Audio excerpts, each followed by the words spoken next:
Estás escuchando un devocional del reto Mujer Verdadera 365 cronológico. Día 212. Isaías capítulo 59 al 63. Escrito por Yamel de Jaramillo, leído por Mónica Valadez de Sandoval.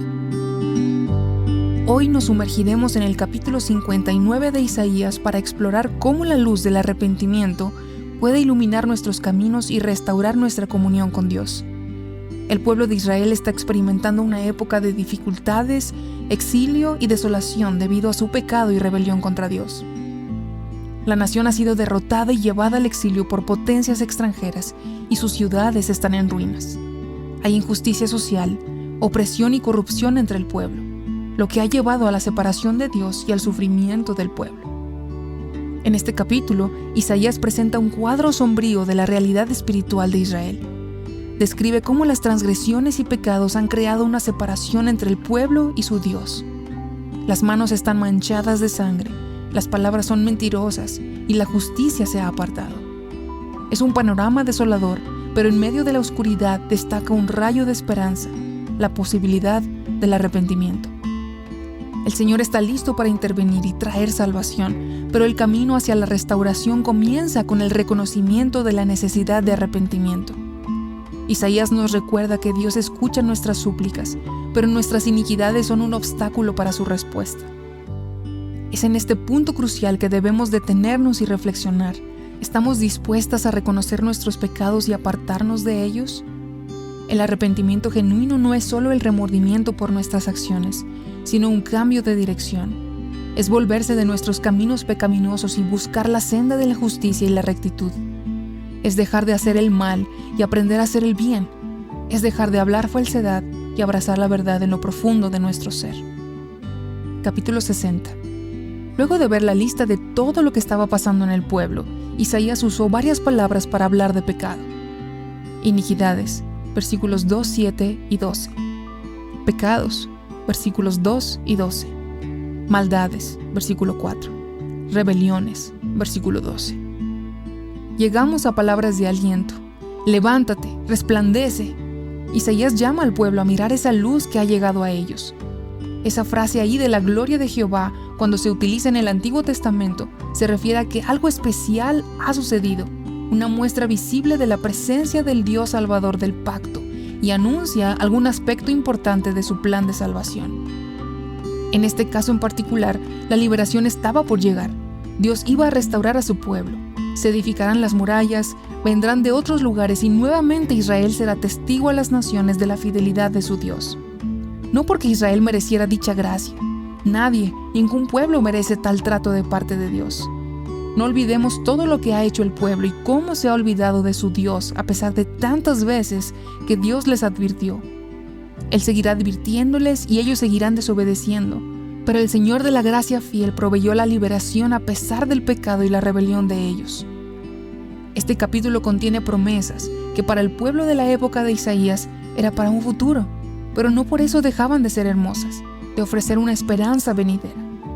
Dios le aseguraba al pueblo que todo esto se iba a cumplir cuando la plenitud del tiempo llegase. ¿Cuál tiempo? Su tiempo, el momento que Dios había decretado de antemano. Y sabemos que ocurrió tal como está aquí escrito. Y es por eso mismo que el futuro de todos los creyentes, el tuyo y el mío, está asegurado. Así como se describe aquí esa nueva restauración, una nueva ciudad, a nosotros nos espera una ciudad celestial, la ciudad de Dios. Capítulo 61. Una dinámica que he podido notar es que Isaías consuela y amonesta al mismo tiempo.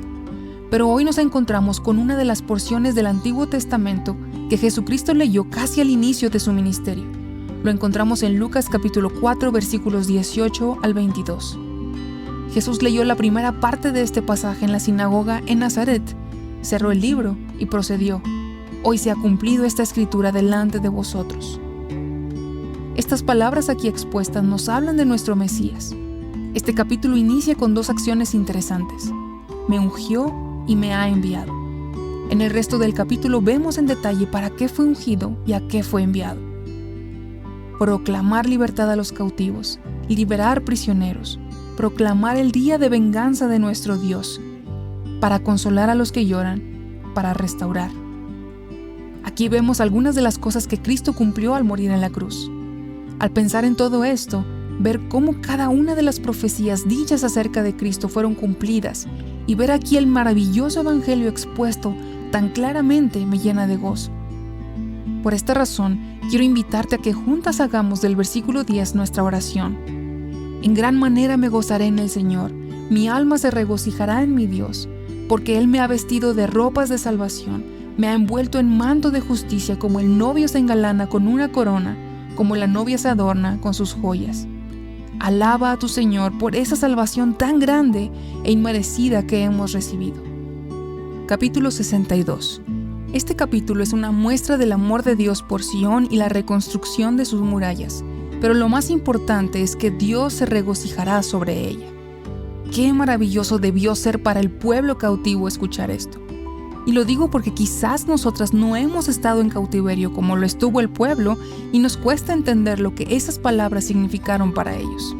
Pero cuando entiendo lo que nos dice Pablo en Romanos capítulo 6 versículo 17, que éramos esclavos del pecado, estuvimos cautivas en nuestros delitos y pecados, entonces sí, podemos apreciar esas palabras de que Dios nos vistió de salvación cuando Cristo murió por nosotras. Ahora Dios nos ve a través de Cristo. Nuestra cuenta está en cero. ¡Oh gloriosa cruz! También encontramos un recordatorio muy importante que está en el versículo 2. Y te llamarán con un nombre nuevo. ¿A qué te recuerda esto? Veamos un momento Apocalipsis capítulo 2 versículo 17 y capítulo 3 versículo 12. El que tiene oído, oiga lo que el Espíritu dice a las iglesias. Al vencedor le daré del maná escondido y le daré una piedrecita blanca, y grabado en la piedrecita un nombre nuevo, el cual nadie conoce sino aquel que lo recibe. Al vencedor le haré una columna en el templo de mi Dios, y nunca más saldrá de ahí. Escribiré sobre él el nombre de mi Dios y el nombre de la ciudad de mi Dios, la nueva Jerusalén, que desciende del cielo de mi Dios, y mi nombre nuevo. Tú y yo tendremos no solamente un cuerpo nuevo y glorificado, sino también un nombre nuevo, un nombre que ha sido escogido por Dios. ¿No te emociona esto? Solamente pensar en ese evento me hace anhelar cada día más el poder decir Maranata. Esta palabra que está en hebreo puede analizarse como un imperativo, Maranata, significando ven Señor, o como un indicativo, Maranata, que significa nuestro Señor viene. Pablo la utiliza como una oración por el regreso del Señor. Capítulo 63. Muchos estudiosos entienden que este capítulo es sobre la venida del Señor. En medio de lo que describe el profeta hay una frase interesante. La frase en la grandeza de su poder indica su poder y gloria al marchar hacia Israel para salvar, librar a su pueblo. Aquí vemos nuevamente al pueblo haciendo memoria, no solo de sus rebeliones, sino también de la fidelidad y la misericordia de Dios para con ellos. Recuerdan que Dios es su Padre y que desde la antigüedad es su Redentor. Esta es la verdad que debemos atesorar tú y yo el día de hoy. Él es nuestro Redentor. Él vive y un día volverá a reinar en justicia y equidad. A medida que meditamos en estas verdades, recordemos que el arrepentimiento no es un acto solitario. Es un viaje que emprendemos en comunión con Dios. Él está siempre cerca, extendiendo su mano de gracia y misericordia para guiarnos y fortalecernos en nuestro caminar.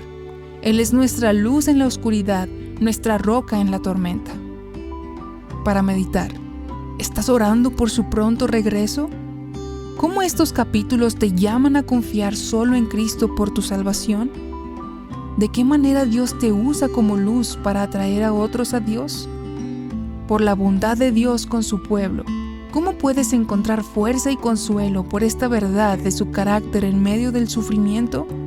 Recuerda las maneras en las que Él te ha fortalecido para animar tu fe en lo que estás pasando o que seguramente enfrentarás.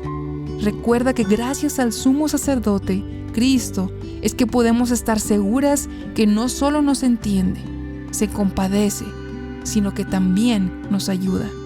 Hebreos capítulo 4 versículos 15 al 16. Para más contenido como este, visita avivanuestroscorazones.com.